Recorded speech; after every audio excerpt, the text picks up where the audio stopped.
Wagwan fam, I'm King Ross, you're my loyal subjects, and you join me in my personal viewing gallery where I look at the flats over the way there through the windows at people in their bedrooms. Here are all the WTF moments from WWE RAW. And we start with the opening segment where a recap was shown of last week's main event where Roman Reigns lost his United States Championship to Team Chris and Kevin. Thousands in the arena and millions around the world marked the out to this beautiful moment. But the footage that was shown incorporated one shot of one fan, one middle-aged, dirty middle-aged, you're a middle-aged man, you're watching wrestling. What the is wrong with you? Wearing a cardigan no less, who had his head in his hands at the sight of Roman Reigns losing his championship belt. Ugh. Thousands enjoying it, one fan not enjoying it. He was picked to be shown. Oh wait there, you dirty Mark, go to Bamba. Last week during the live broadcast, I've been reliably informed that that middle-aged green cardigan wearing Mark there was actually rejoicing at the sight. That picture there should have changed. Richard changed the picture. He was rejoicing at the sight of Chris Jericho win the United States Championship from Roman Reigns, but the footage showed him from another point in the night with his head in his hands. WWE have picked something and put it in it. They've manipulated the... Honestly though, a middle-aged Mark in a green cardigan devastated at Roman Reigns losing a championship belt. I would rather watch Izzy crying for 7 hours. And you know what that makes me want to do? It makes me want to take these two fingers here and put them into me. 2 minutes on the opening point there. This is going to be a long one, eh? What culture signs? A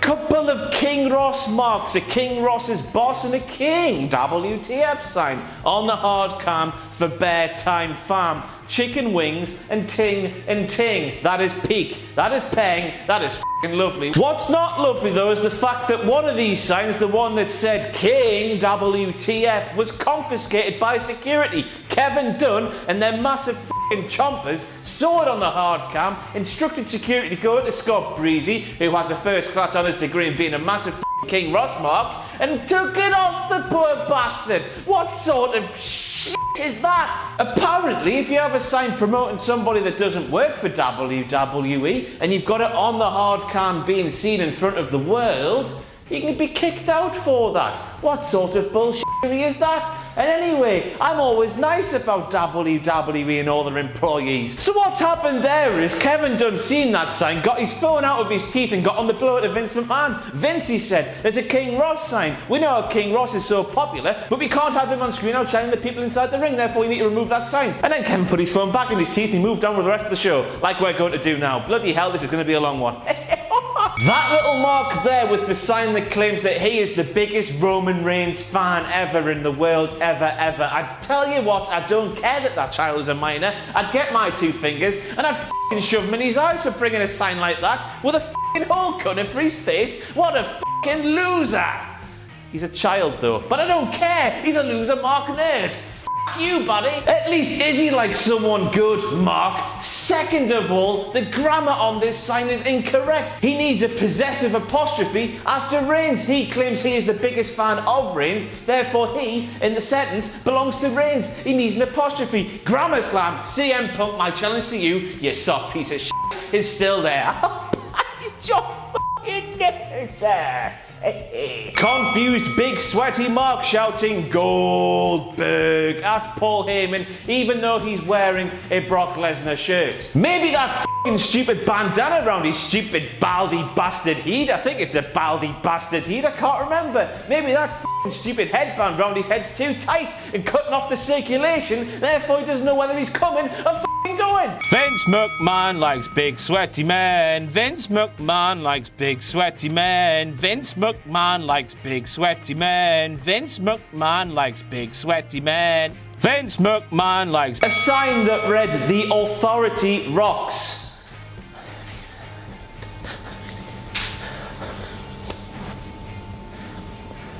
The didn't like. So then, while promoting the WWE United Kingdom Championship Tournament, Michael Cole openly told all the marks watching that they should go and watch that tournament right now. Michael promoted another event that was on the network and told everyone watching Raw to go and watch that other show. Turn off Raw, go and watch that show. Turn off Raw, go and watch that show. Turn off Raw, because as you Americans say, it blows. And go and watch something better. That's what Michael was doing. That was confusing during a live episode of Monday Night Raw. Surely you want the whole world to be watching Raw, not turn off to put something else on. Tit. Anyway, they were probably watching Ricochet and Blanchard versus Ospreay and Priestley from WCPW Loaded last night.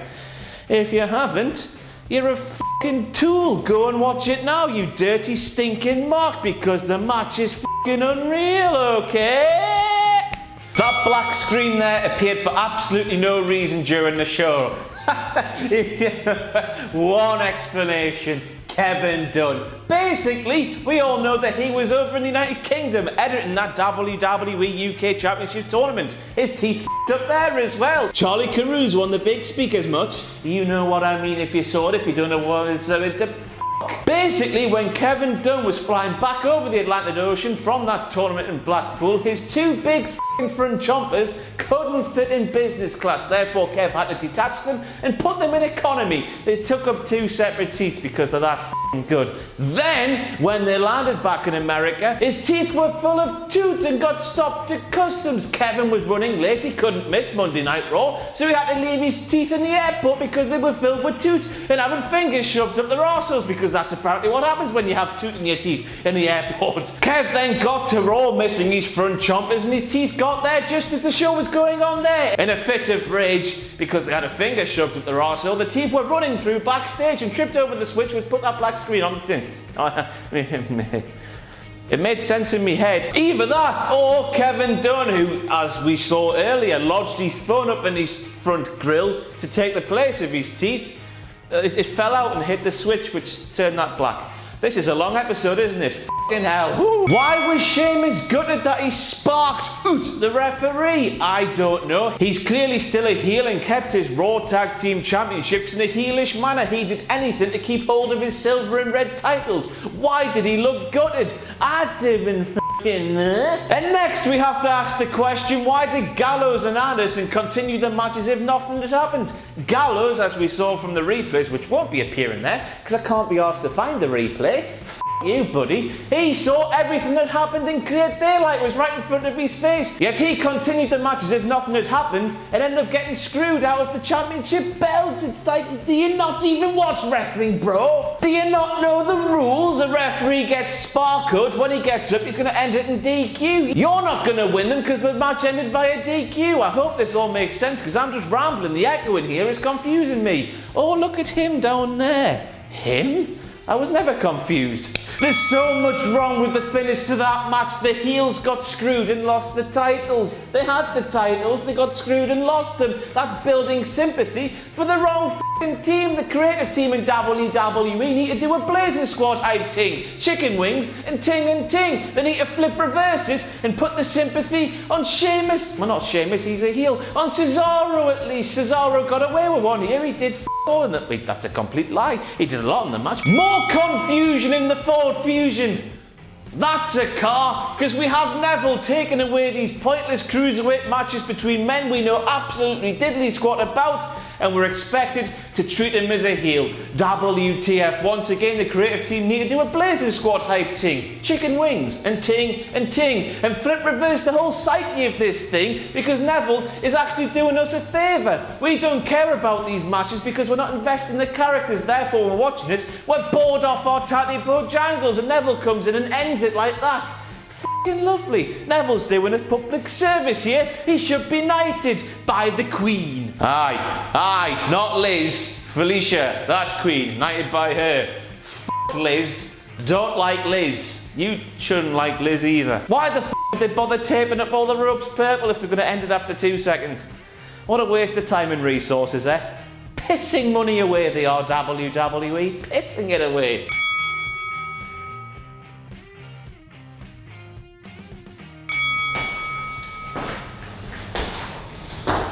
Whatever that bloke's name is,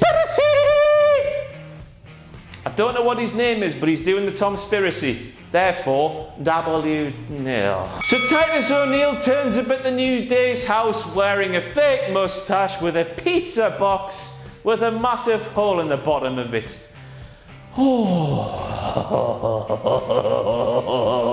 As we all know from the pornographic films, when a pizza delivery boy turns up with a fake moustache on and a giant hole in the bottom of his pizza box, he's going to go into the house of an unassuming lady, probably middle-aged and living alone or her partner's away. He's going to sit on the couch, wait until she's gone away to get the money to pay the man, put his willy through that hole, shut the lid of the box, and then when she opens the box to inspect the pizza, she's going to see his willy. That's exactly what's going to happen. Why is this happening between Titus and the New Day? I don't know. It all makes sense though, because Titus is going to put his big erection through that hole. Content, jokes, hits. You fucking love it. And in riposte to those outlandish claims that Titus puts his big erection through the hole of a pizza box, Titus claimed that Big E's mother calls him what sounded like Dickums. It definitely did sound like Dickums. Why would he say Dickums? Thickums. Titus claimed that Big E's mother calls him Thickums. Dickums, Thickums. Pizza box with a hole in the bottom. Dickums, Thickums, pizza box with a hole in the bottom. I'm going to incorporate these three things into one sentence. I hope that hole in the pizza box is big, because Big E's dick is thick as thick AF. All three things in one sentence. I don't know. Charlotte and me are one and the same. Royalty, wrestling royalty, and we take the piss out of nerdy marks. Aren't we, lovely people? Aye, the most offensive thing that Charlotte could have thought of to insult Bailey was to call her a massive mark and prove that she was a nerdy one who did poems and things like that. I mean, they confiscate signs of me, but they're copying my shtick. Bastards! Why do they always stand the same when they're watching the TV, these wrestlers? Is it a wrestler thing? I don't know. Look at Noam Dar's face though. On closer inspection, it looks like he's slightly turned on by the sight of a chin lock. Oh, look at that chin look! Folks! WCPW original Kurt Angle is going into the WWE Hall of Fame. WTF. The question remains though, will he wrestle a match? Who knows? Apparently if you read the internet, Vince McMahon does not want to see another Kurt Angle match because he is frightened that if Kurt takes one more big bump, his life will end. But if you're gagging for some Kurt Angle action, tune in to WCPW True Destiny on February the 12th, live on iPay-per-view, because Kurt Angle will be taking on Alberto El Patron at a sold-out Ice Planet thing in Milton Keynes. Cheap plug, Angle in the Hall of Fame, WCPW original. So when Seth Rollins' Tron fades to black after the first, you know that bit, instead of reading Floyd Money Mayweather versus The Big Show, it now has the Roadblock end of the line logo. How the f does this happen? I don't know. Oh no, wait! Yes, I do. It's down to Kevin Dunn, as we heard earlier in this WTF Moment episode. Kevin Dunn's teeth had to get put back in economy class because they were too big to fit in business class. Then when they landed, they had tooth inside the teeth, had the finger up their arsehole, were late in the arena after Kevin, they were looking for Kevin, tripped over the button that turned the screen black. When they got to Kevin though, who had replaced them with his phone, now then, science. Phone was in there, organisms and all sorts of shit covered the phone, which turned it into a sentient being. It now had emotions and feelings. Obviously, Kevin Dunn's teeth got back to see the phone in its place. The teeth, being teeth, seeing somebody in their home, were rightfully angry and attacked the phone, who, because now he has feelings, fought for himself, self-defense. The teeth in the phone had a bloody cataclysmic battle and knocked the button that had the Roadblock logo on. That is 100% true and a load of absolute bollocks at the same time. Why do I say these things? I don't know. And we end with something that can't have happened for many years. An authority figure didn't appear once on this week's WWE RAW. Now, because I know you love the bloody catchphrases I do to death so much, I am not going to play The End Is Nigh. F off. F you. Good night. Goodbye. Is that what Kenny Omega does? I don't give a shit, you hipster bastard. Now get out of here! Do you love our What Culture Wrestling magazine but wish that you could have even more excellent content covering the hottest, up-to-date stories in the crazy world of pro wrestling? Well, now you can. What Culture Wrestling Weekly features an in-depth look at the biggest story of the week, a rundown of all the major shows, and of course, all that juicy news in the world of pro wrestling. It's all that a hard-working wrestling fan needs to keep up to date with the ever-changing and very exciting business. Adam, you're going to be so busy. How does it feel? You're going to be so busy every single week, every week. I'm so tired. Head over to shop.whatculture.com for all the details and pre-order the next edition soon. Well, now, not soon, now.